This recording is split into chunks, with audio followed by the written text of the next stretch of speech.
Death, in the eyes of the Axiom Assembly, was not a tragedy. It was an administrative inconvenience that eventually matured into a real estate opportunity. Sareth Korr understood this better than anyone. As a senior functionary in the Department of Extinction Records, his daily existence revolved around archiving the final, pitiful gasps of civilizations that had failed the ultimate cosmic stress test. The Assembly, a sprawling intergalactic bureaucracy that governed thousands of star systems, existed primarily to classify, rank, and legislate on behalf of cultures it barely bothered to understand. When a species died, Sareth filed the paperwork. When the requisite waiting period expired, he stamped the territory as devoid of sapient claim. It was clean. It was orderly. It was, above all, highly profitable for the survivors. Today was supposed to be the pinnacle of Sareth's bureaucratic career. The Grand Session was convening to finalize the rezoning of the Silent Sol Belt. For exactly 1 millennium, the region surrounding the Star Sol had been legally quarantined, stamped with the Assembly's equivalent of a condemnation notice. The former inhabitants, a volatile and excessively loud species known as humanity, had simply vanished during an event historically recorded as the solar blackout. One standard galactic cycle. Their sector was a cacophony of unregulated radio waves, messy atmospheric emissions, and chaotic orbital traffic. The next, it was a dark, silent void. No distress signals, no debris fields. Just a sudden, terrifying absence of light and noise. The Assembly's survey drones had hovered at the edge of the system for a few decades, recorded nothing but background radiation, and dutifully filed a report of self-inflicted extinction. Now, 1,000 years later, the waiting period had lapsed. The Grand Session was hours away from passing a resolution to carve up the Sol Belt. Mining conglomerates were salivating over untouched asteroid fields. Strategic defense councils were drafting blueprints for hyperspace relay stations. It was to be the largest transfer of ownerless wealth in recent memory. Sareth was in the middle of verifying the final archival seal on the human extinction docket when his junior assistant, Evik, hovered into the office. Evik possessed a gelatinous complexion that typically maintained a soothing pale blue hue.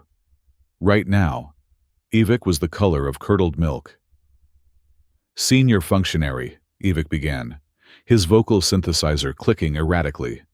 "We have a docking anomaly at Terminal 7.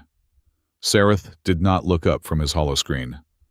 "File a maintenance request, Evik. The sensory grids have been misidentifying dust clouds as refugee transports all week." "It is not a dust cloud, sir. It is a vessel. And it has just transmitted a clearance code requesting a prime docking berth and immediate floor access to the Grand Session." Sareth sighed, finally raising his eyes. "A smuggler with a stolen transponder. Then, alert station security and have them impound the ship. Why are you bringing this to my desk?" "Because, sir," Evik's synthesizer whined in distress, "security cannot override the docking protocol. The vessel used a biological registry key, an organic signature lock. So, the lock belongs to a species categorized under Extinction Code 497. The system recognized it instantly because the file is currently loaded on your terminal." Sareth stared at his assistant. He looked down at the glowing red stamp on his screen that read, "Humanity, extinct." He looked back at Evik. The silence stretched in the sterile office, heavy and cold. "That is a system error," Sareth said, his voice flat. "A data echo. Biological locks degrade over time." "Someone is spoofing a dead signal." "Sir, the ship is already in the bay. Security squads are standing down because the automated defense grid recognizes the vessel as a founding tier diplomatic entity. It has priority override." Sareth stood up, straightening the sharp collar of his uniform. An unsettling feeling, entirely foreign to his usually predictable life, began to coil in his stomach. The universe operated on rules. The dead did not request docking bays, and they certainly did not ask to speak at parliamentary sessions. He bypassed protocol and marched directly toward Terminal 7, Ivik trailing anxiously behind him. The observation deck overlooking the bay was already crowding with mid-level bureaucrats and security personnel who did not know whether to aim their weapons or prepare a welcome ceremony. Sareth pushed his way to the reinforced glass. Down in the cavernous, brightly lit hangar, the ship rested in the center of the docking ring. It looked nothing like standard assembly architecture. The assembly favored bulbous, seamless designs, vessels that looked grown rather than built, prioritizing conformity over character. The ship sitting in Terminal 7 was a stark rejection of that philosophy. It was an elongated wedge of dark, brushed metal, heavily armored but possessing a sleek, predatory grace. It managed to be brutally pragmatic while displaying an intentional, fierce aesthetic. It was as if the minds that engineered it vehemently rejected the idea that functional technology had to be ugly to be reliable. It bore no scorch marks, no signs of desperate flight. It looked pristine. It looked intentional. With a heavy, pneumatic hiss that echoed through the observation deck's audio feeds, the ship's boarding ramp descended. The air in the hangar seemed to freeze. Sareth found himself leaning forward, pressing his palms against the glass. 3 figures walked down the ramp. They were unequivocally, biologically human. They possessed the bipedal locomotion, the standard sensory organ placement, and the frail-looking but deceptively resilient physical structure detailed in Sareth's archives. Yet, there was nothing frail about their demeanor. They did not stumble out into the light like survivors of a millennium-long apocalypse. They walked with the measured, terrifying confidence of people who owned the floor they were stepping on. The one in the lead was a woman. Her files would later identify her as Veda Mercer. She wore a tailored suit of a dark, woven material that mocked the synthetic robes of the assembly. Her face was calm, her expression pleasant, but entirely devoid of warmth.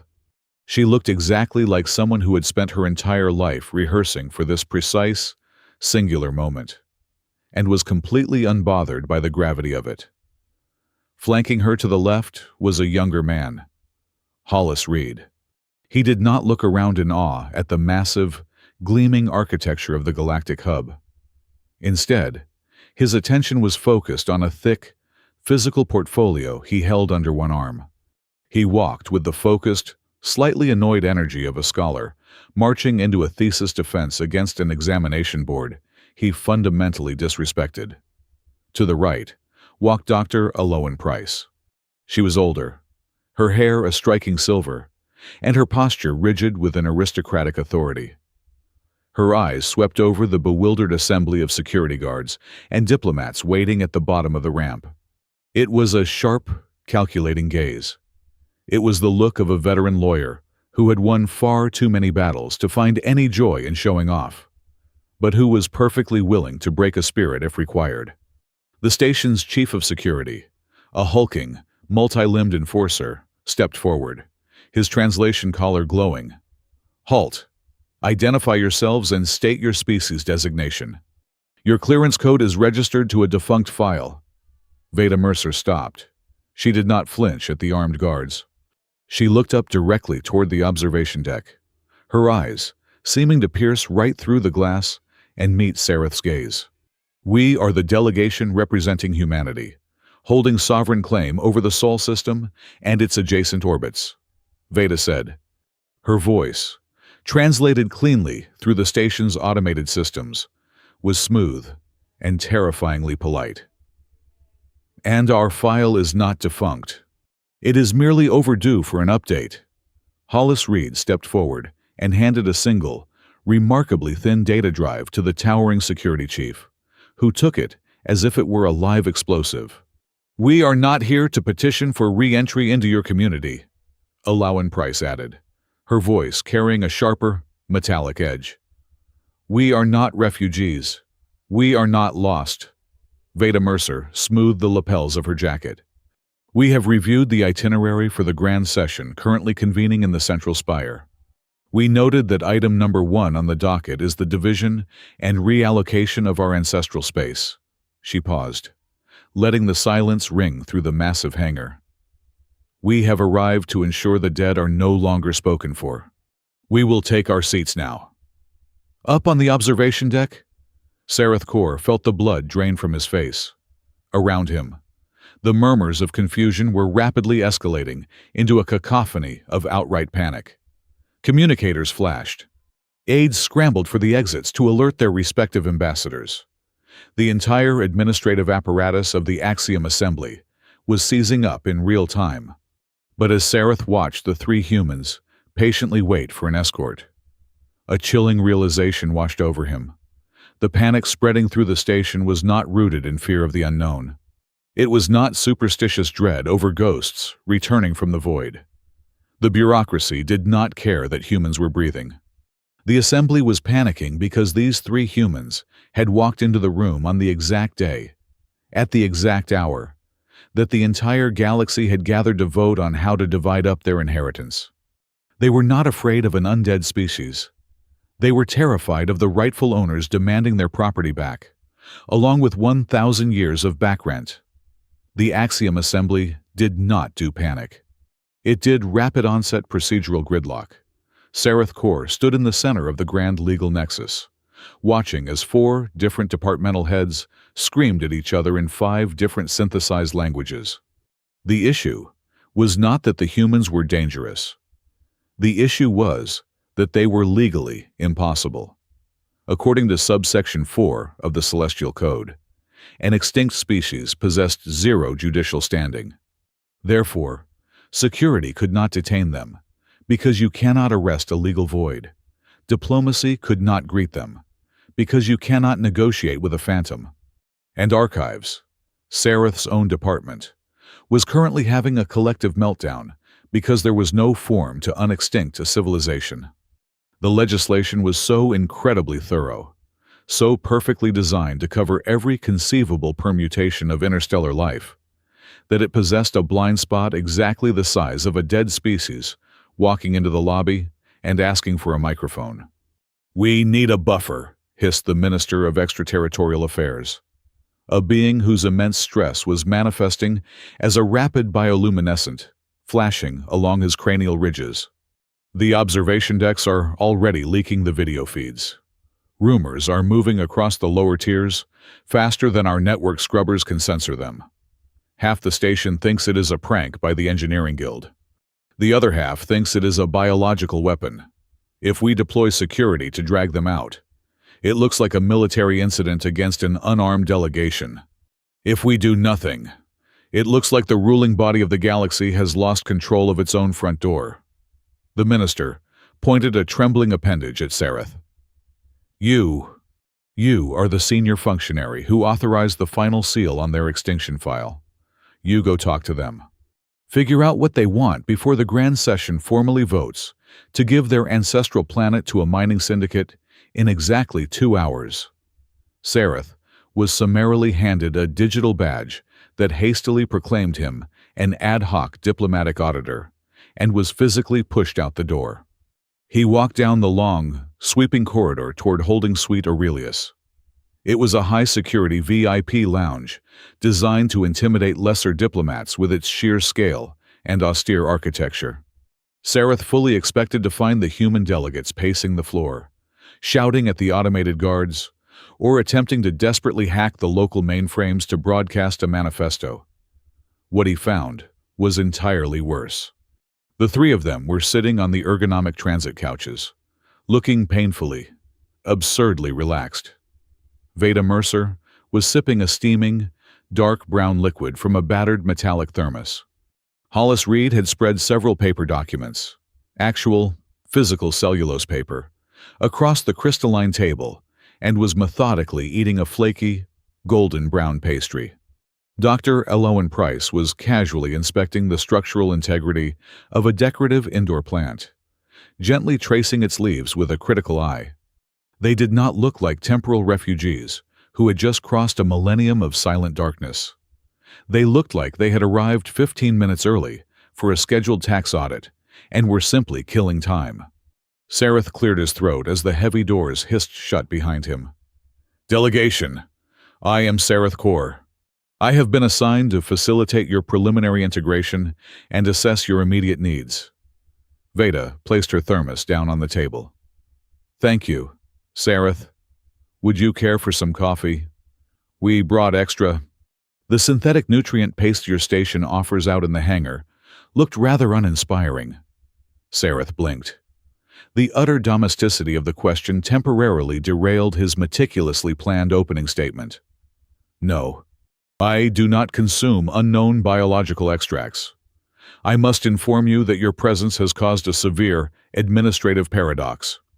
You are demanding speaking rights for a sector that is legally vacant.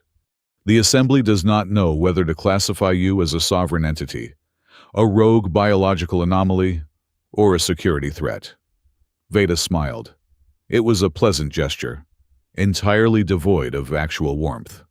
We are not here to start a war, Sareth. We have not brought a hidden armada to blockade your transit gates. We are not demanding the immediate cancellation of the thousands of trade deals your Assembly has struck on the borders of our system. We are not here to break the galaxy. We brought 3 people, 1 diplomatic folio, and a very long memory. Hollis Reed did not bother to look up from his papers. He just took another bite of his pastry, chewed thoughtfully, and spoke with his mouth slightly full. Honestly, your legal division is reacting exactly as the predictive model suggested. We ran over 4,000 simulations of this initial contact before we launched. You are currently acting out variant 73. Sareth felt a cold prickle of unease spread across his skin. Variant 73?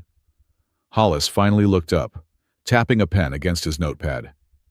Yes, the paralyzed by paperwork scenario. It is one of the least annoying ones, frankly. In Variant 9, your security chief panicked and tried to vaporize us on the docking ramp. That one required a lot more contingency planning on our end. Sareth straightened his posture, trying to regain control of the room's shifting power dynamic. The Assembly operates on strict protocol. Under Article 912 of the Governing Charter, unsolicited delegations cannot enter the Central Spire during an active vote regarding their own designated territory.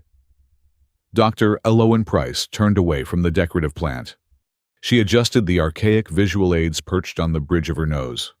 Actually, Sareth, Article 912, Clause B, specifically exempts founding-tier species who are asserting a claim of territorial grievance prior to a final ratification. That clause was written 3,000 years ago to resolve the Turvian border dispute. It has never been formally repealed. We checked. She stepped closer, looking at him with the cold, unblinking precision of a surgeon evaluating a particularly simple incision. Your legal department has forgotten its own history because it relies on search algorithms to read the law.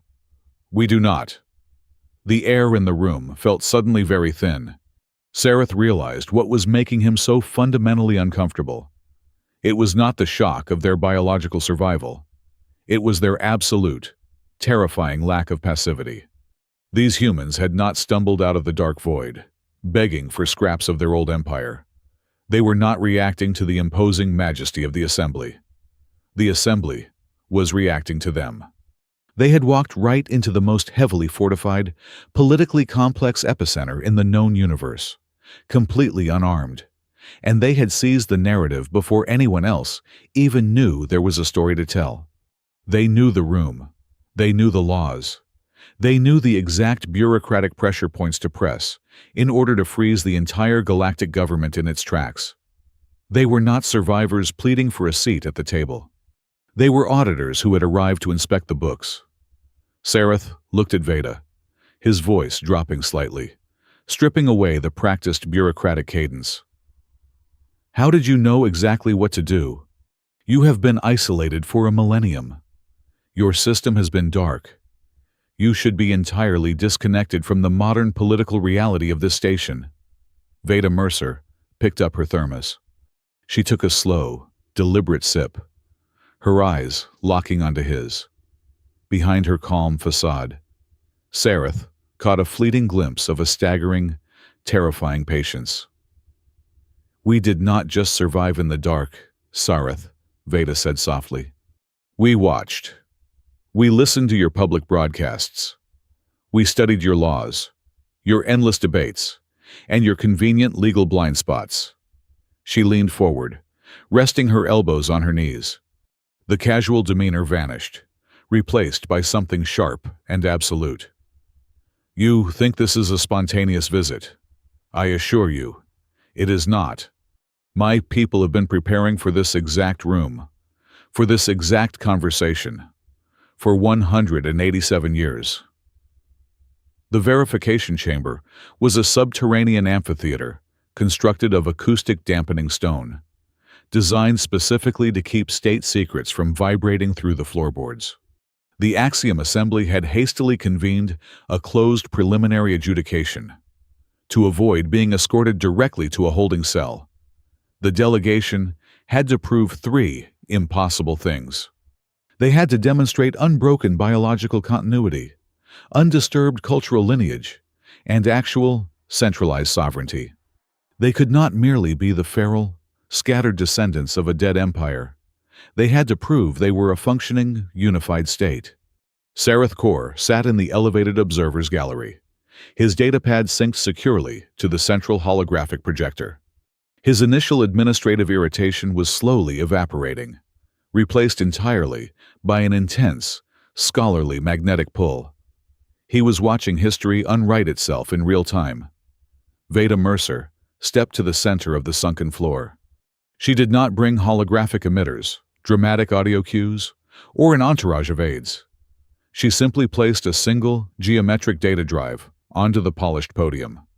The air above the central table instantly bloomed with incredibly dense streams of information. It was not a collection of fragmented distress logs or salvaged folklore. It was sweeping, comprehensive demographic censuses. It contained genealogies stretching back over 30 generations, intricately mapped migration patterns, and detailed economic ledgers. "We did not perish," Veda stated, her voice carrying easily to the highest tier of the amphitheater, without the need for electronic amplification. "We deliberately darkened our system. We entered an era of profound internal crisis, a near-terminal societal collapse, and we realized that broadcasting our agony to the stars would only invite scavengers. So, we shut the door. We turned off the lights." The projection shifted rapidly, focusing on the third planet of the Sol system. The Assembly archives listed it as a toxic, irradiated husk, a monument to industrial hubris. Sareth leaned forward against the railing, his eyes widening. The globe spinning in the projection was vibrantly, aggressively alive. "Our homeworld," Veda continued, her tone steady and deliberate, "did not die. It was put into intensive care." She highlighted a shimmering, crystalline lattice enveloping the entire planet. It was an artificial atmospheric web, a planetary-scale engineering marvel designed to regulate global temperature and deflect cosmic radiation. Beneath that protective shell, massive tracts of bioregenerated oceans glowed in deep, healthy shades of azure. The dead continents had been terraformed from the inside out. "And our moon." Veda gestured gracefully to the pale, gray satellite orbiting the planet. "Was completely hollowed out and structurally reinforced. It is no longer a rock. It is a continuous, living archive. Every piece of literature, every genome, every historical record, and every technological schematic our species ever produced is locked within its core. It is a memory city for an entire civilization, built to survive even if the planet beneath it cracked in half." A collective murmur of shock rippled through the adjudicators. A high magistrate leaned forward, his ceremonial robes rustling, clearly intending to challenge her. He demanded to know how a society trapped in a single star system could survive a millennium of resource depletion without violating the laws of thermodynamics. Hollis Reed took the podium next, smoothly tapping the console to zoom the map out. Sareth expected to see a localized defense grid. Instead, Clusters of faint light appeared in neighboring star systems, deep within the quarantine zone, and even slightly beyond its legal edges. "We are not trapped," Hollis explained smoothly, sounding less like a diplomat and more like a guest lecturer addressing a room of slow-learning undergraduates. "We simply learned how to move without making a sound. Our expansion over the last 5 centuries has been extensive, but heavily regulated. We utilized minimal emission propulsion engines and tightly focused communication lasers instead of broad-spectrum radio bursts. We are everywhere in the Sol Belt, but we only leave footprints where we choose to." Hollis expanded a highly detailed schematic of an off-world habitat. It was breathtakingly alien to standard assembly engineering. The assembly built structures for supreme comfort, immediate commerce, and visual dominance. The humans, it seemed, built exclusively for eternity.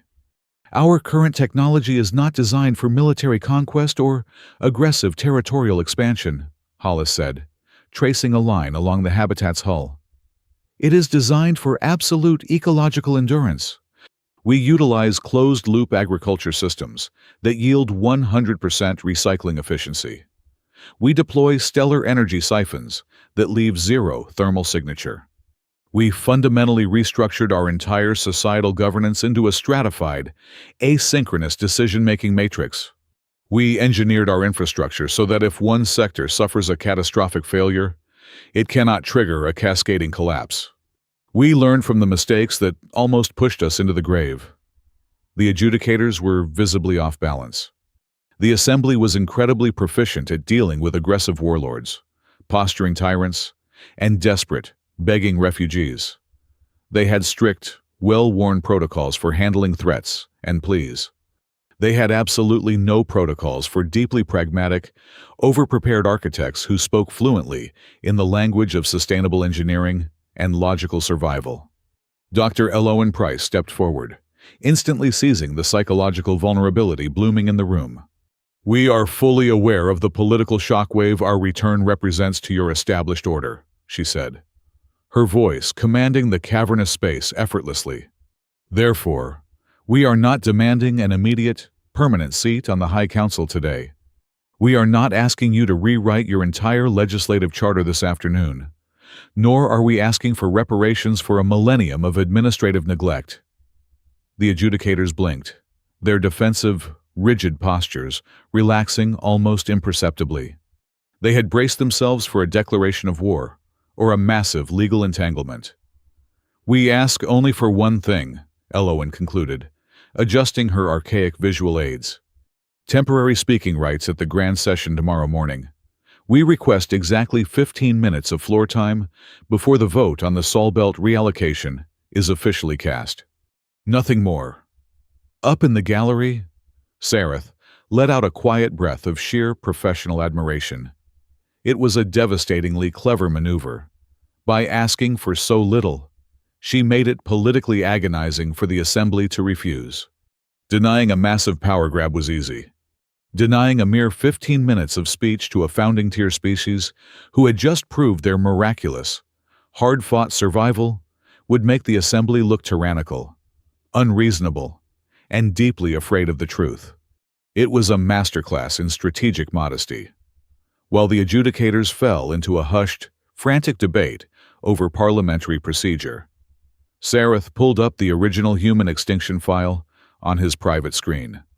He bypassed the legalized summaries and dug deep into the primary surveyor logs from 1,000 years ago. He read the text. Then he cleared his screen and read it again, parsing every single word. The tone of the ancient report was fundamentally wrong. When assembly surveyors documented a dying world, their reports were traditionally filled with chaotic data, tragic variables, desperate final transmissions, and uncertain timelines. But the document assessing the solar blackout was chillingly different. The language was clinically precise, utterly lacking any genuine investigative curiosity. It read less like an observation of an unexpected cosmic tragedy, and more like a scheduled confirmation of a desired outcome. The surveyor who authored the report did not seem surprised that the system had gone dark. They seemed relieved. The phrasing was far too confident. It stated the extinction as an absolute, irrefutable fact within days of the signal loss, carrying a predictive certainty that bordered on complicity. Sareth felt a cold knot form deep in his chest. As he analyzed the vocabulary of his predecessors, a terrifying hypothesis took root in his mind. Someone in the assembly had not just predicted the fall of humanity. Someone had eagerly anticipated it, and perhaps actively ignored signs of their survival to ensure the paperwork went through. Down on the floor, the debate raged out of control. Dignitaries shouted over one another, arguing about the legal definition of historical ghosts, the economic fallout of recognizing a resurrected empire, and the terrifying precedent this would set for other quarantine zones. The noise was deafening, the bureaucratic panic palpable. Sareth looked away from the screaming politicians and focused his gaze back on the central floor. Veda Mercer, Hollis Reed, and Dr. Aloan Price sat at their designated table. They were not whispering anxiously to each other. They were not watching the judges with bated breath. They sat in absolute, stone-cold silence. Their faces were perfectly relaxed, their breathing steady and rhythmic. As the most powerful beings in the galaxy lost their minds over procedural technicalities and bruised egos, the three humans simply waited. They looked exactly like travelers who had survived a harrowing, impossibly dark storm, and now found the gentle, noisy breeze of this political squabble to be nothing more than a mild, entirely predictable nuisance. The reconvened grand session did not resemble a governing body, so much as a finely tuned predatory organism sensing a sudden, dangerous disruption in its food chain. Representative Talvex Orun glided to the central speaking dais. He did not merely walk. He seemed to manifest exactly where the ambient lighting was most flattering to his sharp, angular features. Talvex was the undisputed architect of the status quo faction. He was a politician who had constructed an immaculate, unblemished career, spanning 6 decades on a singular, terrifying talent. He had never lost a public debate. His voice was a perfectly calibrated instrument, designed to sound like the very essence of inescapable reason. Esteemed delegates, we are presented today with a fascinating biological miracle. Let us all applaud the sheer, stubborn endurance of the human spirit. Talvex began. He paused gracefully, allowing the polite, shallow applause to wash over the massive, vaulted chamber. However, a biological miracle does not equate to a legal mandate. For exactly 1,000 years, the space surrounding their ancestral star has not been a void. It has not been an empty graveyard waiting for its occupants to return. It has been the heavily trafficked, legally developed, and economically vital artery of this assembly. Talvex tapped his console, projecting a massive, sprawling holographic map above the chamber floor. It was not the quiet, dormant territory the humans had shown in their preliminary verification. It was a chaotic, glowing web of intense commercial exploitation. We have established 42 major trade routes through the outer Sol corridors, Talvex declared, his voice rising in perfectly measured increments. We have built 17 deep space research facilities in the neighboring nebulas. We have designated 3 massive strategic buffer zones to keep the peace between the volatile outer mining syndicates. These were not acts of opportunistic theft. These were lawful, heavily taxed acquisitions made under the governing mandates of the time. If we suddenly, blindly, legally recognize the absolute sovereignty of a species that has been entirely absent for 10 centuries, the ramifications will shatter our institutional stability. He leaned forward on the podium, his voice dropping to a theatrical, urgent whisper that somehow echoed flawlessly in every corner of the room. Imagine the immediate legal fallout. Millions of transit operators would be stripped of their clearance licenses overnight. Billions of localized credits invested in corporate infrastructure would be instantly invalidated. If we hand them back their empire today, we do not correct a historical mistake. We ignite a logistical and economic supernova. The precedent alone would be catastrophic. We would invite every descendant of every dead world in the archives to knock on our doors, demanding their territory back, demanding reparations, demanding that we dismantle the modern galaxy to satisfy ancient claims. The chamber hummed with dark, immediate agreement. It was a flawless rhetorical trap. Talvex had successfully framed the returning humans not as resilient survivors, but as a catastrophic financial liability. The delegates nodded, murmuring their assent. They believed this was the killing blow. The logic was inescapable. If humanity demanded all their ancestral space returned, they would immediately become an existential threat to the wealth of half the species sitting in that room.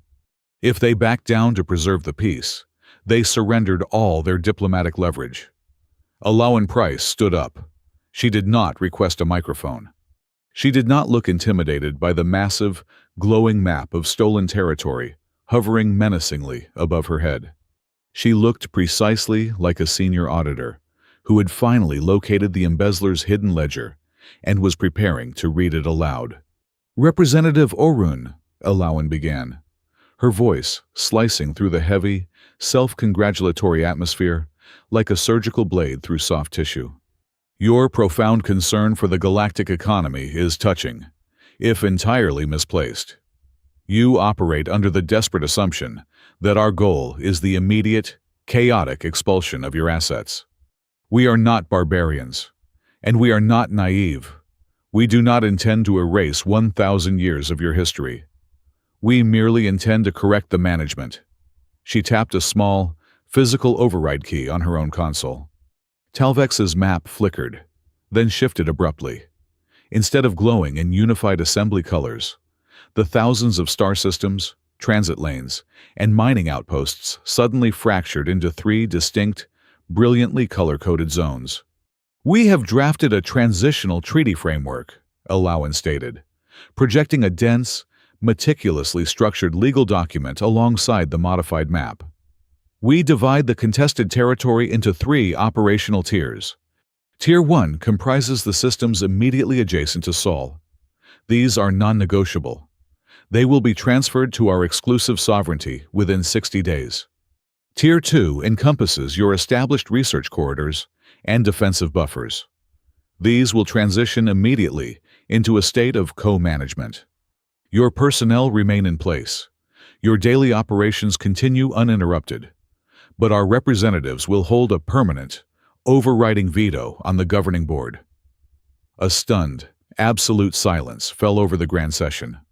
Talvex gripped the polished edges of his podium, his perfectly composed expression slipping by a fraction of a millimeter. He opened his mouth to interject, but Alawan did not yield the floor. "Tier 3 covers the massive outer trade routes you are so desperately worried about," Alawan continued, her pace relentless.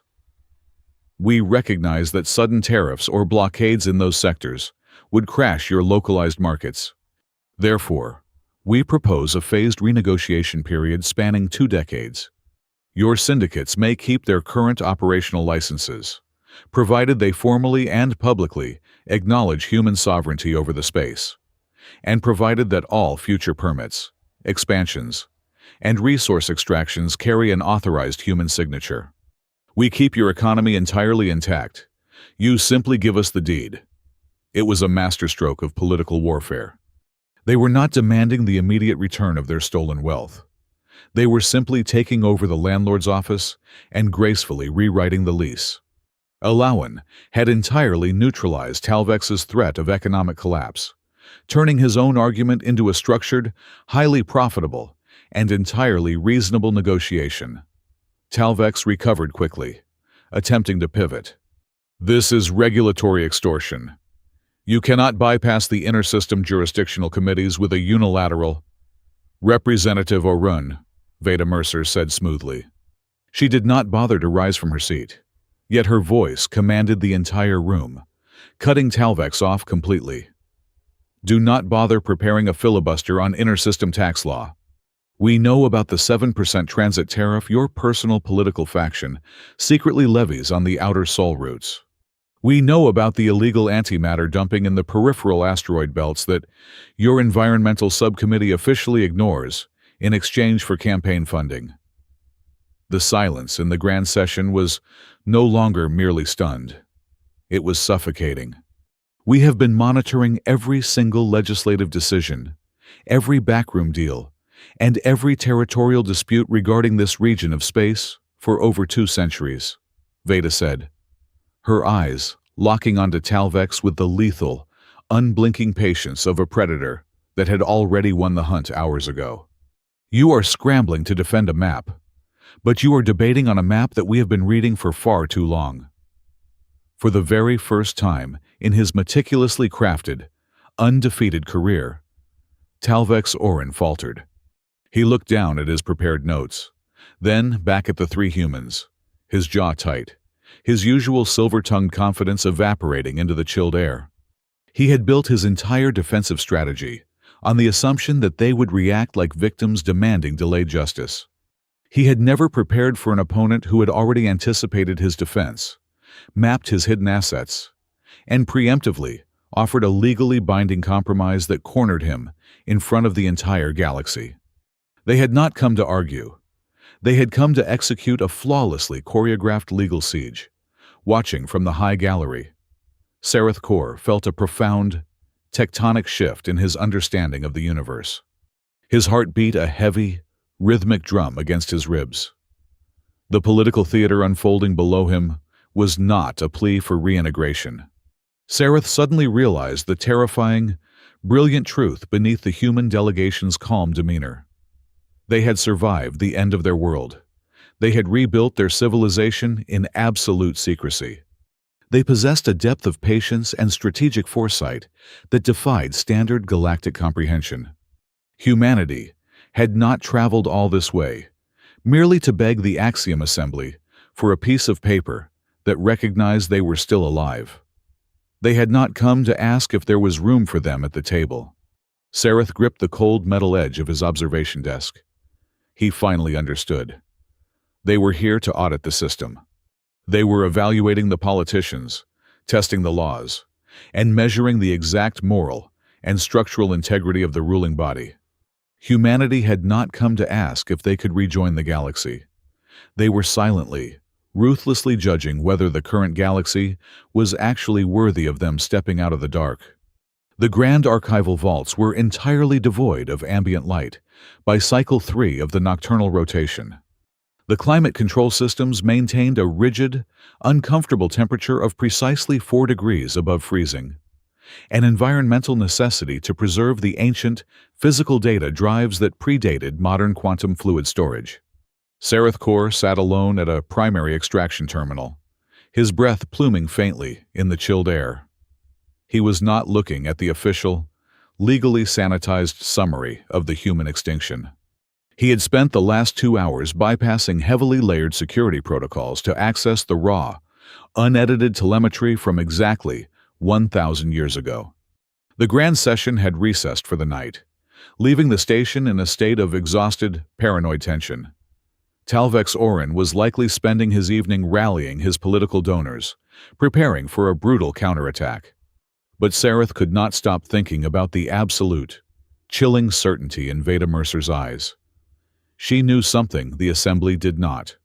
Or rather, she knew something the Assembly had tried very hard to forget. Sareth loaded the original surveyor logs. The primary document was standard, a sprawling, clinical assessment of chaotic atmospheric degradation, sudden systemic communication failure, and a complete cessation of thermal activity within the Sol system.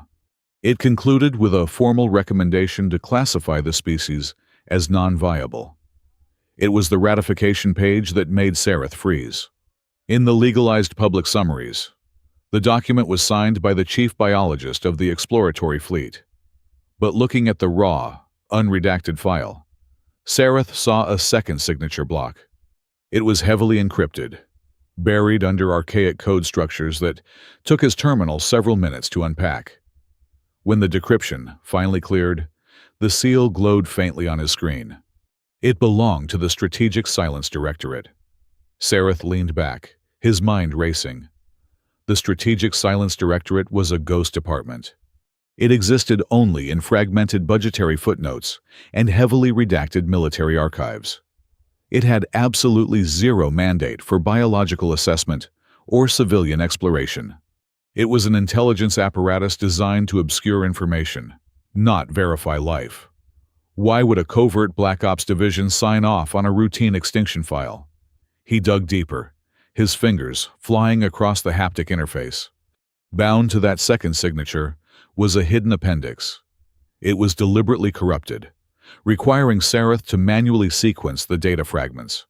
As the text slowly compiled across his display, the sterile, bureaucratic neutrality of the extinction report vanished entirely. The ancient officials who wrote this appendix were not mourning a lost civilization. They were evaluating an unguarded vault.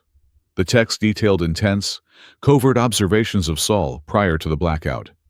The assembly had realized that humanity, despite their chaotic internal conflicts, had stumbled upon a theoretical framework for a stellar harmonic energy lattice, a method of drawing power directly from the resonance of a star, something no other civilization had ever successfully stabilized. The Directorate had been watching them, waiting to see if the volatile species would perfect it or destroy themselves in the attempt. Then, the blackout happened. But the language in the Directorate's appendix did not use the phrase extinction forecast. It used operational directives. Sareth read the glowing text, a cold knot forming in his stomach. The orders were explicit. Maintain loss of contact. Do not initiate rescue protocols. Do not deploy deep system probes. The document outlined a meticulous strategy for managing resource access after the host civilization is rendered incapable of responding. It was a deliberate quarantine. The Axiom Assembly had not mistakenly concluded that humanity was dead. The leadership of that era had realized the sudden silence of the Sol system was a perfect, incredibly convenient excuse.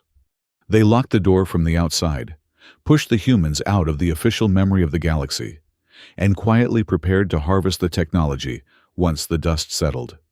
They had legally buried an entire species alive for strategic convenience. The heavy vault doors hissed open, breaking the suffocating silence. Sareth jumped, his hand instinctively moving to clear his screen, but he paused when he saw the gelatinous, pale blue form of his assistant hovering into the room. Ivik looked entirely exhausted, his bioluminescence pulsing in a muted, stressed rhythm. "Senior Functionary," Ivik whispered, his vocal synthesizer strained. "I did as you asked. I bypassed the standard sector indices and ran a cross-reference on the acoustic anomalies." Earlier that evening, Sareth had asked his assistant to look into deep space communication failures, searching for anything that resembled the sudden, absolute silence of the solar blackout. "Show me," Sareth said, his voice tight. Ivik projected a constellation map onto the space above the terminal. It was vast, covering the furthest, most desolate reaches of assembly territory. Over the past 7 centuries, red markers began to populate the map. "I found 83 separate incidents," Ivik explained, his tone laced with genuine dread. "Isolated mining colonies, deep space research platforms, long-haul transit hubs located far beyond the primary jump gates. In every single official report, their disappearance is attributed to space pirates, spontaneous localized gamma bursts, or catastrophic equipment failure. 83 complete losses in 7 centuries is statistically improbable for natural disasters," Sareth noted, staring at the glowing red dots. "What connects them?" "The telemetry," Ivik replied, tapping his console. "I overlaid the acoustic and electromagnetic profiles from those 83 incidents with the raw data from the solar blackout." The projection shifted, showing chaotic waves of data that, suddenly, violently flatlined. It was an identical match. Every single time. There was a brief, localized spike in high-energy transmission, usually a distress beacon or a heavy data burst, followed immediately by a complete, unnatural swallowing of all frequencies. The signals did not merely fade, they were sheared off. There were no debris fields left behind, no signs of kinetic bombardment or laser scarring. Just an abrupt, suffocating silence that ate the entire sector. Sareth felt a profound chill seep into his bones, far colder than the ambient temperature of the vault. These disappearances were not random tragedies. They were a behavioral pattern. The Assembly's official narrative of pirates and solar flares was a pathetic, desperate cover-up. Whenever a colony got too loud, whenever a station broadcasted a signal too dense and too bright into the deep dark, something swallowed them. The terrifying realization crashed over Sareth. Humanity's extinction file was not merely a case of opportunistic theft or a bureaucratic mistake. It was the oldest, largest, and most poorly hidden piece of a massive, systemic lie. The leaders of the Assembly 1,000 years ago had not just ignored humanity's silence. They had recognized the signature of that silence. They knew exactly what the sudden darkness meant, and they chose to seal the borders rather than risk drawing the phenomenon toward the galactic core. Humanity had not just been pushed out of memory. They had been left as bait, or worse, left as a buffer. Sareth frantically scrolled to the very bottom of the ancient Directorate appendix, searching for any final piece of context, any justification from the architects of this colossal betrayal. At the very end of the heavily encrypted code, stripped of all official formatting and seals, there was a single, manually typed addendum. It was left by an anonymous archivist, someone who had processed this horrific lie 10 centuries ago and could not bear to leave the file entirely empty of truth. It was not a policy. It was not a law. It was a desperate, terrified warning preserved in the dark. Sareth read the ancient text, the words burning themselves into his mind as the true scope of the horror finally took shape. Do not call out loud into the void. The secure briefing room on the 42nd level of the central spire was a sterile, acoustically deadened vault designed for conversations that could collapse governments. Sareth Korr had arranged the private exchange under the guise of an archival procedural review. Only 5 individuals were present: Sareth, the 3 human delegates, and Representative Talvex Orun, who had leveraged his immense political weight to force his way into the room, determined not to let his opponents out of his sight. Sareth placed a single, encrypted data wafer onto the center of the obsidian table. He did not activate the holographic projectors. He simply looked at Veda Mercer, his hands trembling very slightly beneath the table. "I spent the night in the deep archives," Sareth began, his voice barely above a whisper, yet loud enough in the absolute silence of the vault. "I decrypted the original extinction ratification, the one signed exactly 1,000 years ago. I found the hidden appendix authorized by the Strategic Silence Directorate." Talvex narrowed his eyes, clearly unfamiliar with the obscure intelligence division, but he remained silent, calculating the angles. Sareth kept his focus entirely on the humans, bracing himself for their righteous fury. He expected Veda to demand immediate galactic sanctions. He expected Alawan to draft a legal manifesto condemning the Assembly for weaponizing their silence, for leaving them to die just to harvest their technological remains. Alawan Price simply adjusted her archaic visual aids, her expression utterly unchanged. "We know about the appendix, Sareth. We have known about the Directorate's cowardice for over 8 centuries. We cracked your archival encryption codes long before we ever launched this diplomatic vessel." Sareth stared at her, entirely derailed. You know the leaders of this galaxy deliberately locked you in the dark to steal your stellar resonance theory, and you are not using it to destroy Talvex's coalition on the assembly floor right now?" "Because the Directorate's betrayal was a mere footnote," Veda interjected, her voice carrying a heavy, ancient exhaustion that Sareth had not heard from her before. "Their opportunistic greed was pathetic, But it was not the reason our system went dark. They did not silence us. We silenced ourselves. What the Directorate observed from the edge of the Oort cloud was not an extinction. It was a barricade. She leaned forward, and for the first time, the unshakable, perfectly rehearsed veneer of the human delegation seemed to thin, revealing the sheer, crushing weight of what they had endured. Before the blackout, our civilization was teetering on the edge of self-destruction, Veda explained. We were fracturing over resource scarcity, locked in petty, localized conflicts. But during our early experiments with deep space transmission networks, we inadvertently cast a very bright, very loud signal into the deep out-system void. And something hurt us. The temperature in the room seemed to plummet. Talvex scoffed, but the sound lacked his usual piercing confidence. We called it the Null Choir, Elowen said, the name slipping from her lips like a curse. It is not a localized biological threat. It is not an empire of conquering ships. It is a collective, extra-dimensional intelligence. It exists outside of standard space-time geometry, and it is starving. It is fundamentally attracted to high-yield subspace frequencies, quantum relay networks, and the dense electromagnetic noise of a thriving interstellar civilization. It hunts by listening. And your early survey fleets encountered its shadows, Hollis Reed added, his tone devoid of its usual academic snark, replaced by a grim, hard, scientific certainty. He looked directly at Talvex. Your deep space probes found the dead zones. They found the mining colonies that just vanished in the dark. Your military leaders realized that acknowledging an apex predator that travels through the very communication networks your entire economy relies upon would cause absolute galactic panic. It would shatter faith in the transit gates. So, your directorate buried the data, blamed the missing ships on cosmic anomalies, and pretended the dark was empty. Sareth felt the blood drain from his face as the pieces of his late-night investigation violently slammed together. The 83 missing outposts, the flattened acoustic telemetry, the frantic, hidden warning from the ancient archivist.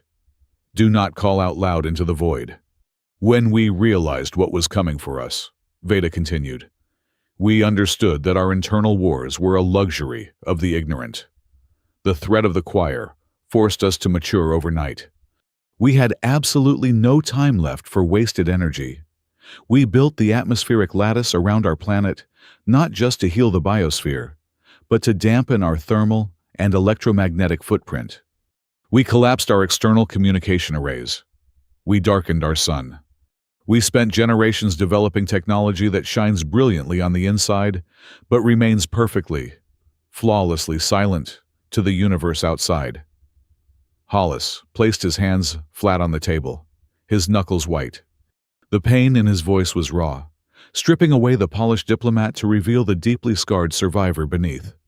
Do you have any idea how agonizing it is to stay quiet for a millennium? Hollis asked, his voice shaking with a suppressed, historical grief. We survived. We thrived. We cured our dying world.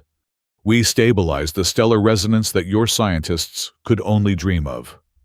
Countless times, our leadership debated turning the beacons back on.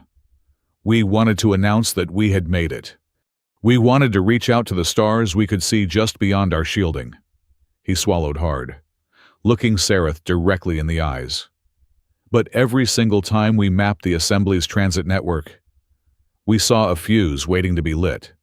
Your beacons are incredibly loud, incredibly archaic, and horribly exposed. If we had stepped out of the dark too early, if we had connected our highly stabilized energy grid to your noisy, broadcasting infrastructure, we would not have just exposed ourselves. We would have handed the choir a glowing map straight to this central spire. We wanted to come back, but we stayed in the dark for 10 centuries to keep the rest of you breathing. The heavy silence that followed was suffocating. It was a revelation of such staggering, self-sacrificing scale that Sareth found himself unable to breathe. Humanity had not been hiding out of fear. They had been standing guard. They had carried the weight of a cosmic siege alone, protecting a galaxy that had already written them off as dead. Then, the slow, rhythmic sound of clapping broke the tension. Talvex Orun was leaning back in his chair, applauding with a slow, deliberate cadence. His face was a mask of cynical amusement. "A magnificent narrative," Talvex said, his voice dripping with condescension. "Truly, a masterpiece of political theater. You weave a terrifying ghost story. Position yourselves as the silent, suffering saviors of the cosmos, and neatly excuse your millennium of absence while demanding supreme executive privileges." "It is not a story, Representative," Orun said coldly. "Is it not?" Talvex shot back, slamming his hand onto the table. "Where is the physical proof? Where is the mathematical certainty of this extra-dimensional boogeyman? You expect me to walk onto the floor of the grand session and tell thousands of delegates that we must hand over the most profitable sector in the galaxy to you, simply because you claim to have been fighting an invisible monster that conveniently leaves no trace?" Talvex stood up, straightening his immaculate robes. "You have played a brilliant hand, Dr. Price. You almost had me convinced. But the Assembly does not legislate based on campfire tales designed to manipulate our guilt. Unless you can drag this null choir into the light for the adjudicators to see, your story is nothing more than a desperate extortion tactic." Talvex turned and strode out of the vault, the heavy doors sealing shut behind him with a definitive hiss. Sareth sat frozen in his chair. He looked at the three humans. He saw the profound, exhausted truth in their eyes. He knew they were not lying. The data he had seen in the archives, the missing outposts, the sheer logic of their technological evolution, it all aligned perfectly with the nightmare they had just described. But as the silence reclaimed the room, a sickening, paralyzing realization settled heavily in Sareth's chest. The truth was absolute, but the political reality was a completely different beast. Sareth believed them implicitly, but he also knew the Axiom Assembly. He knew how the machinery of power worked. In the grand theater of galactic politics, the truth had absolutely no value if it could not be proven before the voting interests locked in their profits. And humanity had nothing but their word, standing against an economy that demanded their erasure. The Grand Session Chamber was a marvel of architectural intimidation, designed to make any single individual feel profoundly insignificant. On this cycle, however, the sheer scale of the room was barely enough to contain the suffocating anticipation. Thousands of delegates, ambassadors, and high-ranking functionaries packed the tiered observation balconies, leaning over the glowing acoustic rails. Every single seat was filled. The air was thick with a tense, electric murmur. The entire governing body of the known galaxy had turned out to see the ghosts. Sareth Korr watched from a designated bureaucratic alcove, his hands resting on the cold railing. Down on the vast, polished floor, the three human delegates stood entirely alone, dwarfed by the towering podium of the chief adjudicator. When the heavy, resonant chime signaled the opening of the floor, Veda Mercer walked up the crystalline steps to the central dais. She did not look overwhelmed. She did not look defiant. She looked like a woman who had a job to do and a very strict schedule to keep. "I request exactly 12 minutes of uninterrupted floor time," Veda stated. Her voice was unamplified, yet perfectly clear, slicing through the residual chatter. It was a calculated opening. She knew the Axiom Assembly did not value emotional appeals. They valued structural efficiency. She was speaking their administrative language right from the start. The chief adjudicator, caught slightly off guard by the brevity of the request, signaled his assent. A massive holographic timer materialized above the dais, counting down from 12 minutes. Veda looked out at the thousands of faces staring down at her. "For 1,000 years, your archives have classified my people as a tragic, self-inflicted casualty of the cosmos. You assumed our silence was the silence of the grave. Today, I am not here to regale you with a triumphant epic of human greatness. I am here to tell you about our profound, catastrophic failures. The murmurs in the chamber died instantly.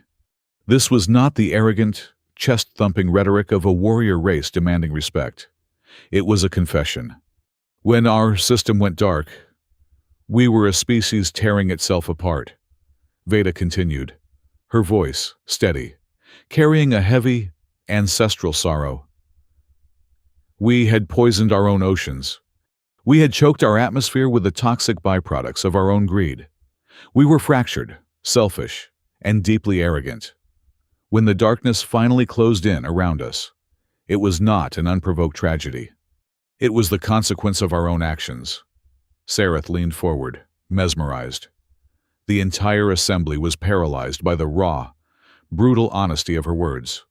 But in that darkness, we realized that our arrogance was no longer sustainable, Veda said, her tone shifting from sorrow to an unbreakable, quiet iron. We had to choose between absolute extinction or fundamental change. So, we changed. It was not a glorious revolution. It was grueling, agonizing work. We had to replant the oceans by hand, one microscopic algae bloom at a time. We had to patch a shattered atmosphere while living in subterranean bunkers, breathing aggressively filtered air. We had to build cities that consumed absolutely zero waste, because we had no more resources left to throw away. She paused, letting the weight of the centuries hang in the silent room. I want you to understand what it took to survive, Veda said softly. It required 5 consecutive generations of humanity to accept a life of absolute, unrelenting toil, knowing with absolute certainty that they would die long before the work was finished. Millions of my ancestors lived and died in artificial light, so that their great-grandchildren might one day see a natural blue sky. We did not survive because we were strong. We survived because we finally learned how to be patient. Veda stepped back from the podium, leaving exactly 7 minutes on the massive timer above.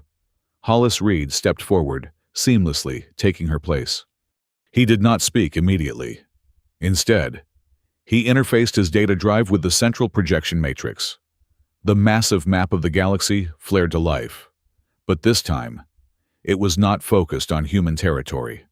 It zoomed outward, highlighting the distant fringe sectors of assembly space. Over the past 7 centuries, your government has recorded the loss of numerous deep space outposts. Hollis began, his academic tone replaced by a solemn, heavy gravity. Mining colonies that vanished without a trace. Research platforms that simply stopped broadcasting. Your official reports blamed pirate syndicates, localized gamma bursts, and navigational errors. He tapped the console. Suddenly, the red markers of the lost colonies shifted, drawing thin, hidden transit lines back toward the quarantine Sol system. You wrote them off as acceptable statistical losses, Hollis stated. We did not. The projection bloomed with new data. It showed highly detailed, heavily shielded habitats hidden deep within the asteroid belts of the Sol system. And within those habitats were census figures, biological readouts, and cultural archives that did not belong to humanity. Whenever our long-range, passive sensors detected a colony going dark, we deployed stealth retrieval vessels, Hollis revealed, his voice echoing through the stunned chamber. We could not save their stations. We could not fight the phenomenon that was hunting them, but we could pull the survivors out of the wreckage before the silence swallowed them completely.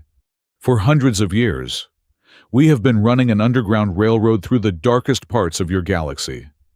A collective gasp rippled through the observation tiers. Sareth felt his heart hammer against his ribs.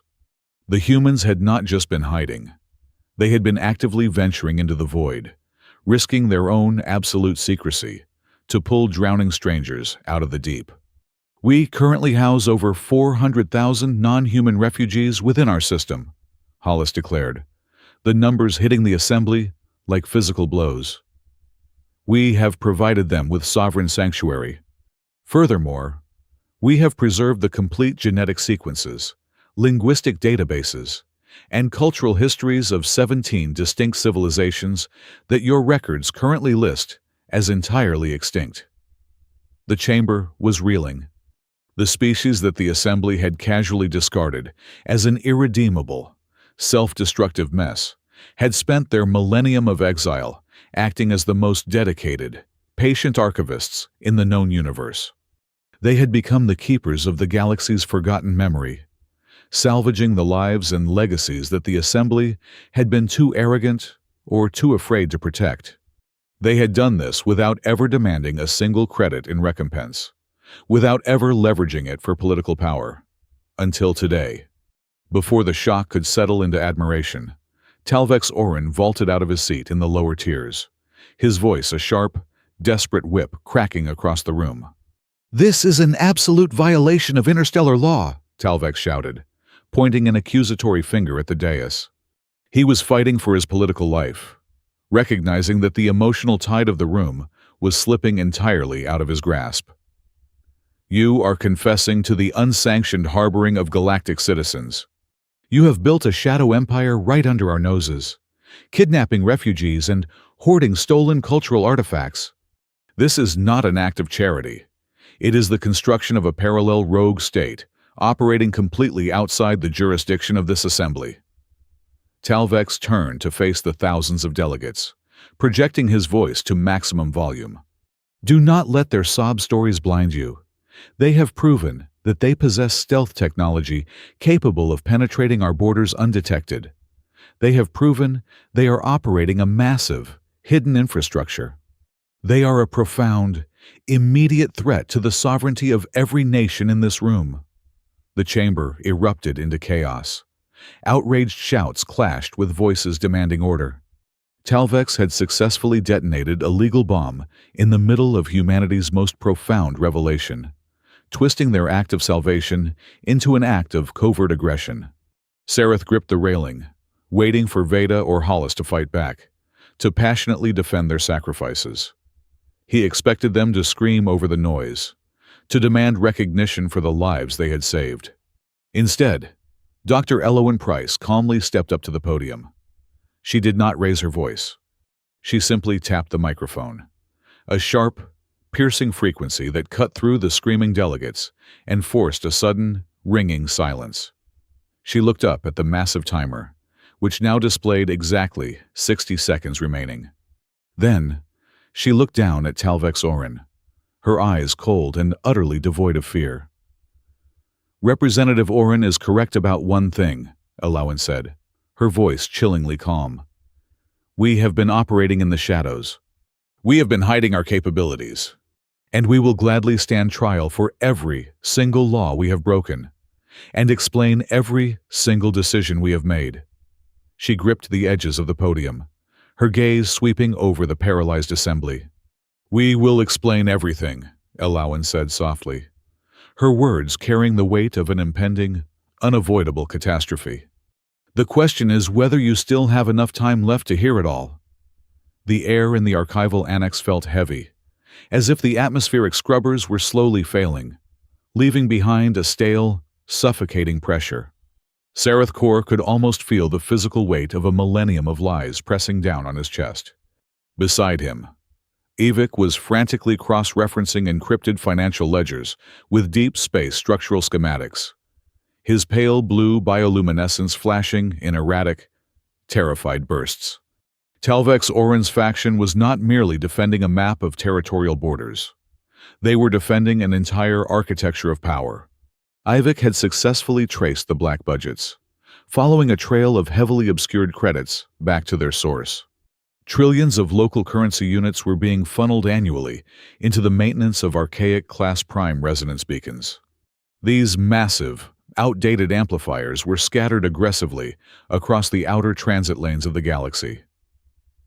"I do not understand," Sareth whispered, staring at the glowing data streams. "Modern quantum entanglement relays are perfectly silent and entirely instantaneous. Why would the Coalition spend such an exorbitant amount of capital keeping old, screaming technology alive?" Evik's synthesizer clicked anxiously. Because quantum relays do not require massive defensive fleets to protect them from signal interference. The old beacons do.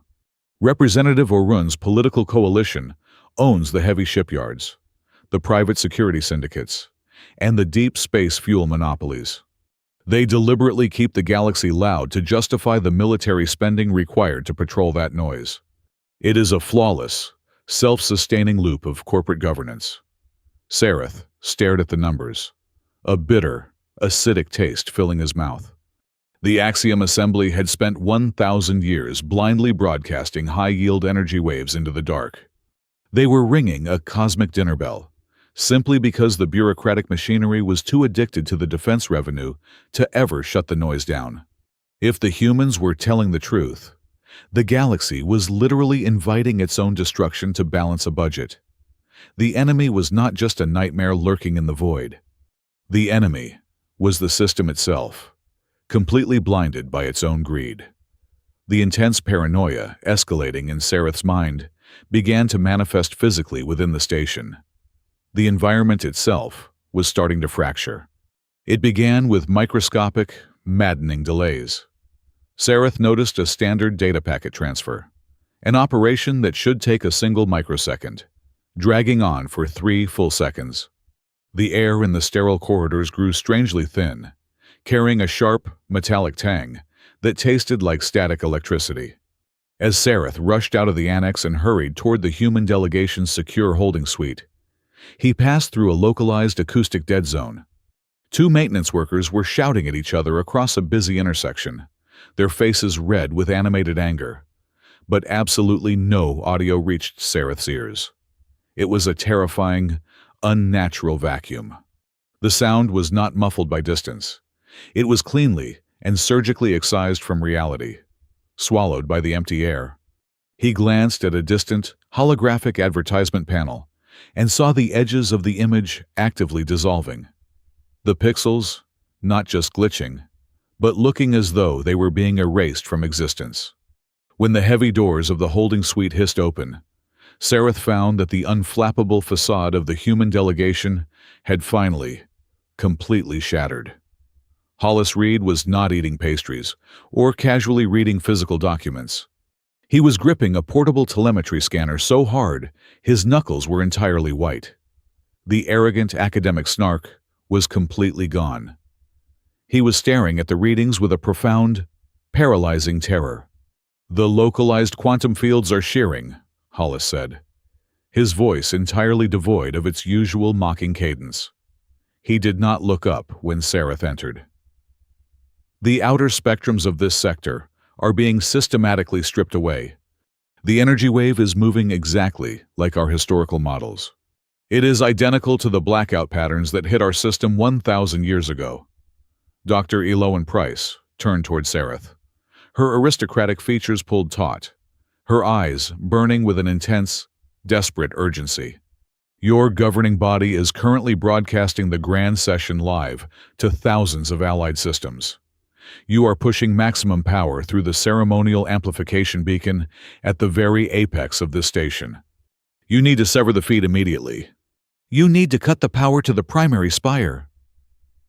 "I cannot unilaterally kill a central broadcast," Sareth pleaded, his deeply ingrained bureaucratic instincts violently clashing with his rising panic.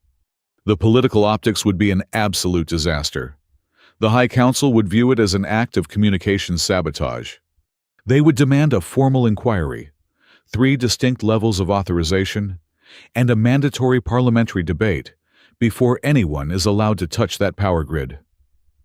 "If you wait for a committee to authorize your survival," Eloan replied, with freezing clarity, "there will be absolutely no one left to read the minutes of the meeting." Veda Mercer stepped closer, placing a steadying hand on Sareth's trembling arm.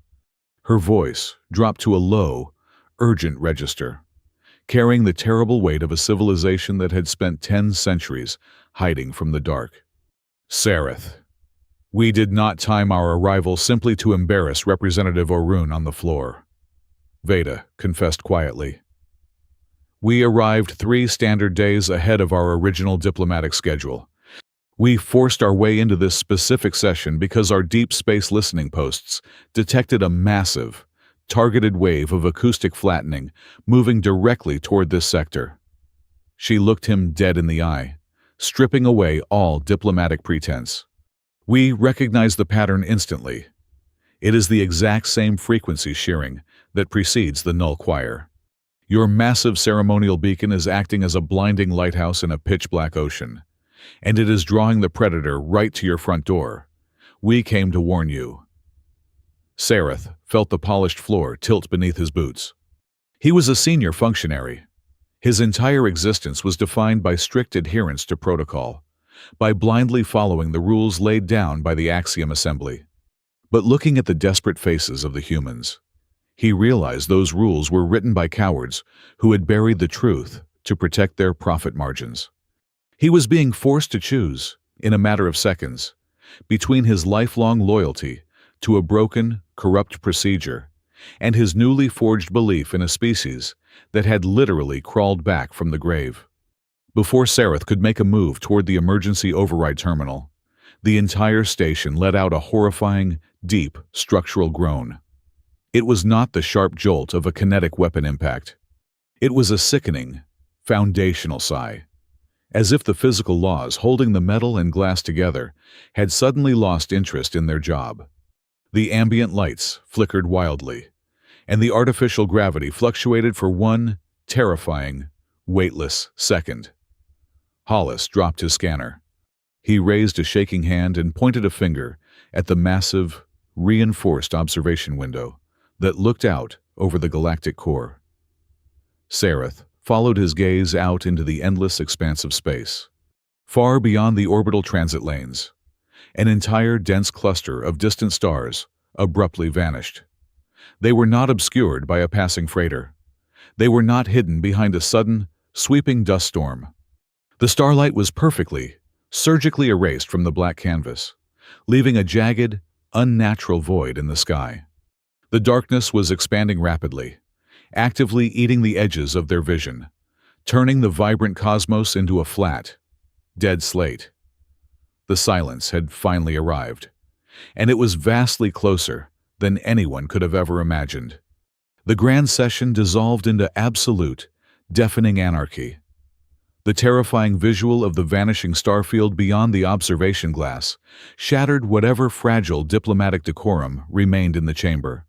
Thousands of politicians, previously insulated by centuries of unchallenged supremacy, were suddenly screaming over one another, pointing frantic appendages at the blackened void. Talvex Orun did not freeze. He recognized the exact moment when control was slipping from his grasp, and he lunged to reclaim it. He slammed his fist onto the primary override panel of his podium, sending a piercing, localized shockwave of synthetic feedback through the chamber to force silence. "Do not let them manipulate your senses," Talvex roared, his voice amplified to its maximum, echoing like a desperate tyrant. "Look at what is happening!" The moment these humans face a legal defeat, sudden, mysterious anomalies begin occurring outside our windows. They are using advanced, unregistered projection technology to simulate a crisis. This is a coordinated act of atmospheric terrorism designed to steal the sovereignty of this assembly. Talvex turned his furious gaze toward the chief adjudicator. "I propose an immediate, emergency resolution. Revoke all movement privileges for the human delegation. Dispatch station security to seize their vessel and confiscate their technological assets for forensic analysis. Furthermore, we must hold the vote on the Sol Belt reallocation right now, without delay, to prove that this government will not be held hostage by a species of rogue manipulators." The chamber wavered. The politicians were terrified, and Talvex was offering them a familiar, comfortable scapegoat. Blaming the humans was easier than comprehending the impossible void outside. Veda Mercer did not wait for the adjudicator to respond. She did not shout, nor did she attempt to argue with Talvex's booming accusations. Instead, she bypassed the station's rigid speaking protocols entirely, using her datapad to interface directly with the central projection matrix. "You want forensic analysis? "Representative?" Veda asked, her voice calm but carrying the density of a collapsing star. "Let us analyze the truth." Above the chamber floor, the massive holographic map of the contested territories vanished. It was instantly replaced by millions of lines of raw, decrypted text, stamped with the unmistakable, glowing seal of the Strategic Silence Directorate.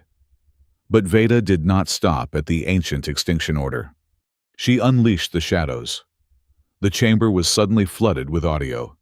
It was a chaotic, overlapping symphony of sheer terror.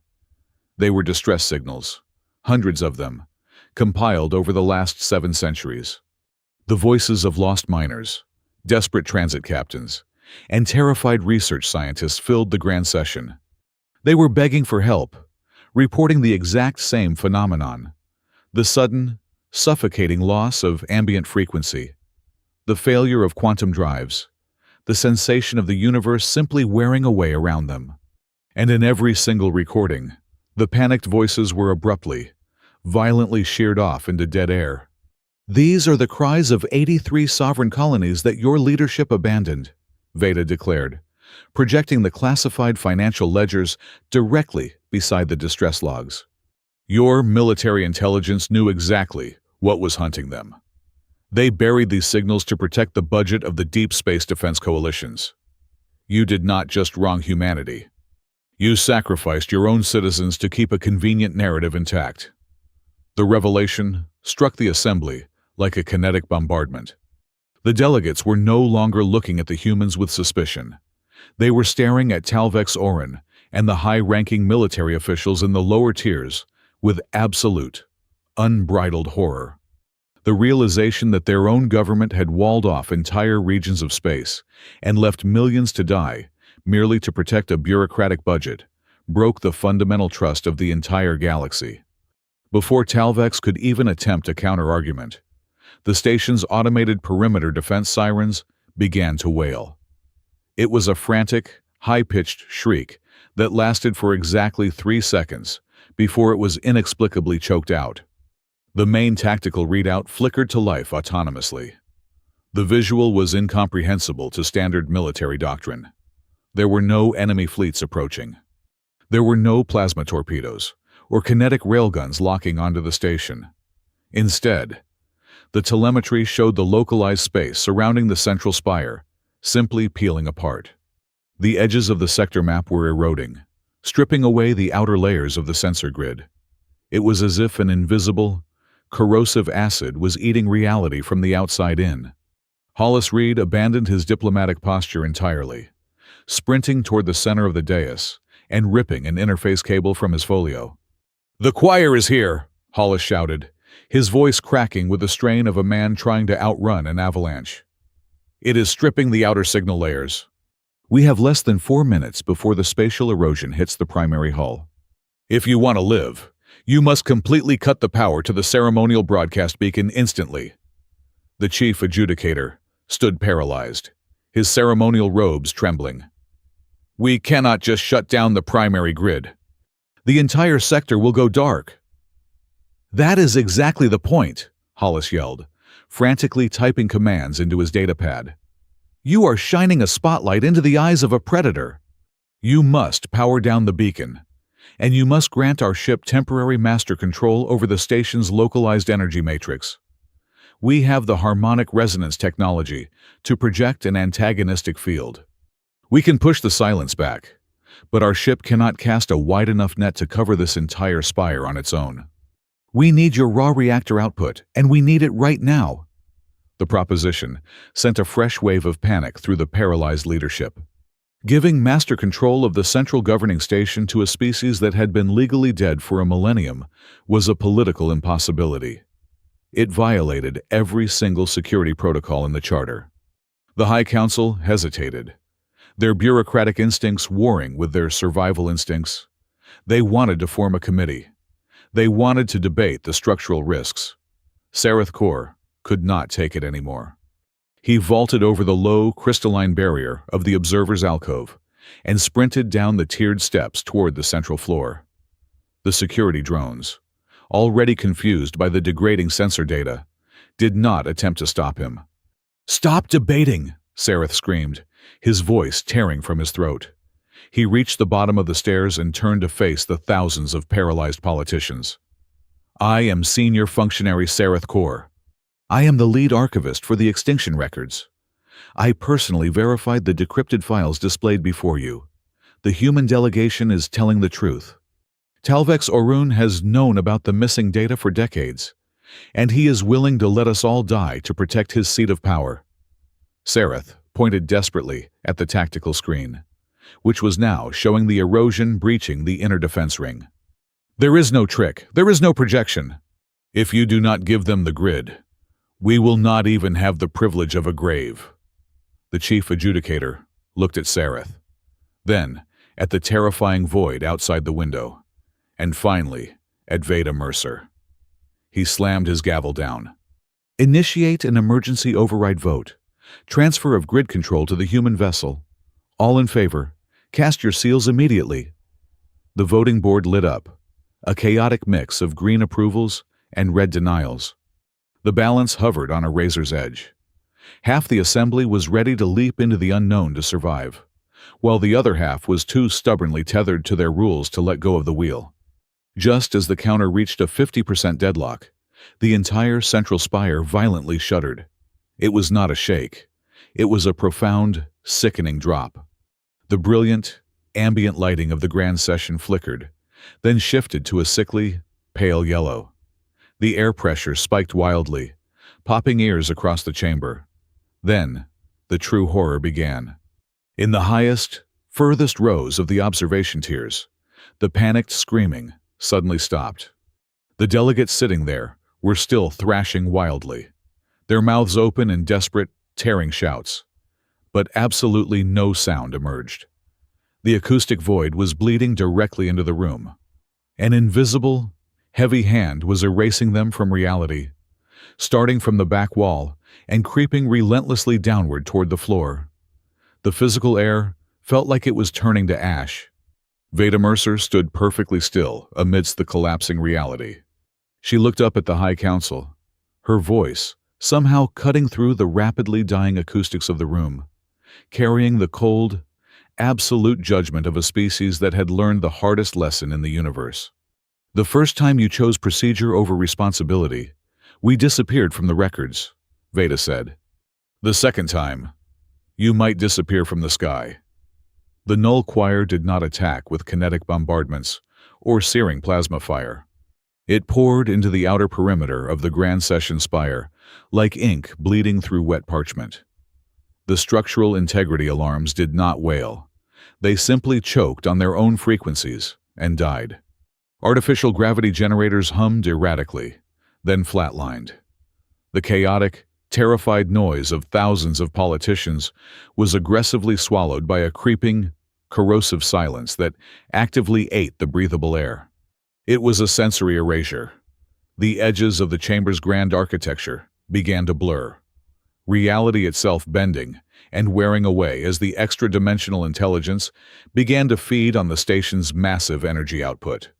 There was absolutely zero time left to wait for a deadlocked voting board.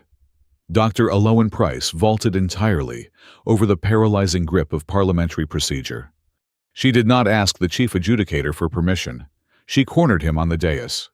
She loudly cited the Genesis Mandate, a foundational emergency survival clause written 3 millennia ago, predating the current legal charter entirely.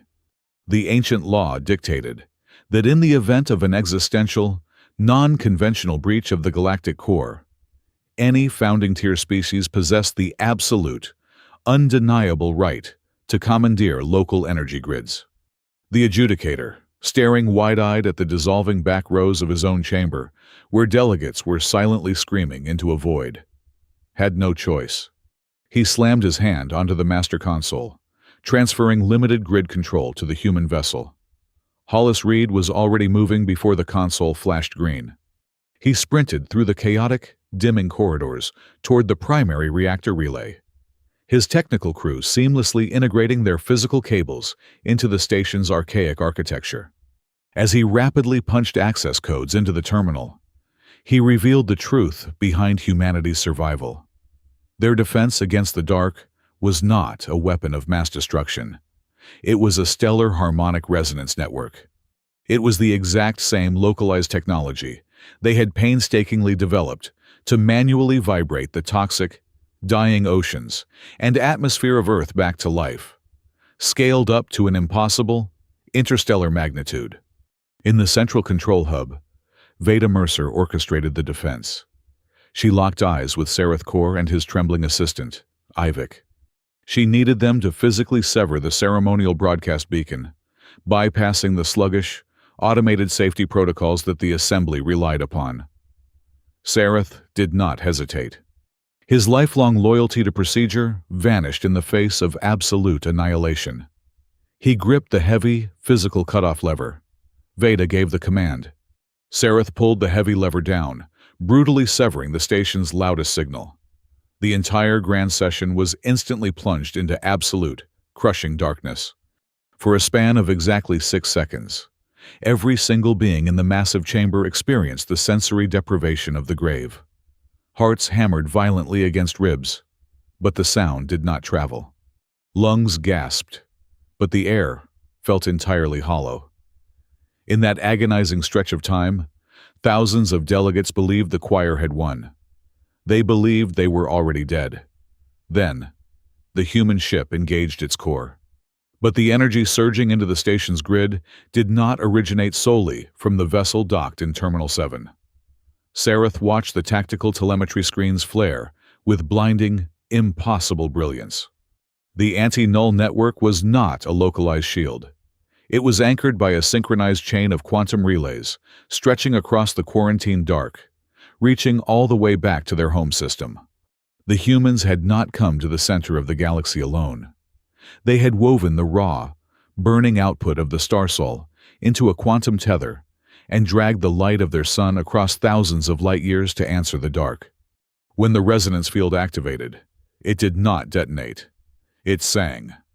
A massive, vibrating chord of stellar energy pulsed through the station's hull. The sound was impossible. A physical, life-affirming frequency that resonated deep within the marrow of their bones.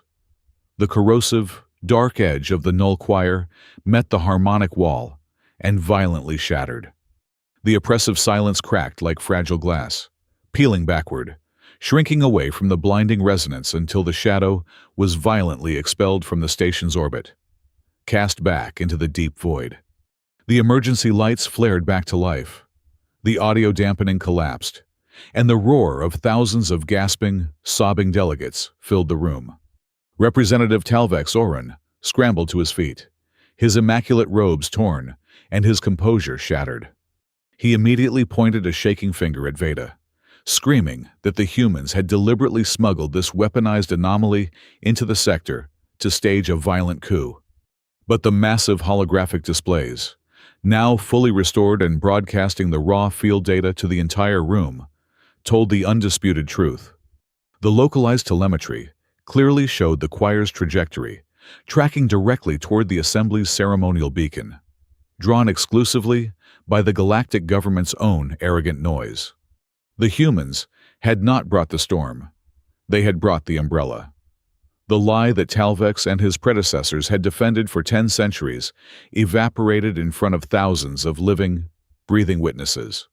When the session formally reconvened hours later, the atmosphere was entirely unrecognizable. The final ruling handed down by the High Council was not an act of bureaucratic charity. It was a profound, humbled surrender. Humanity was immediately restored to full founding-tier status. The absolute sovereignty of the Sol system was recognized without a single dissenting vote. Every trade agreement, mining license, and territorial line drawn around their space over the last 1,000 years was slated for aggressive, immediate renegotiation. And, most devastatingly for Talvex's political faction, a galaxy-wide public inquiry was launched into every single extinction record ever filed by the Strategic Silence Directorate.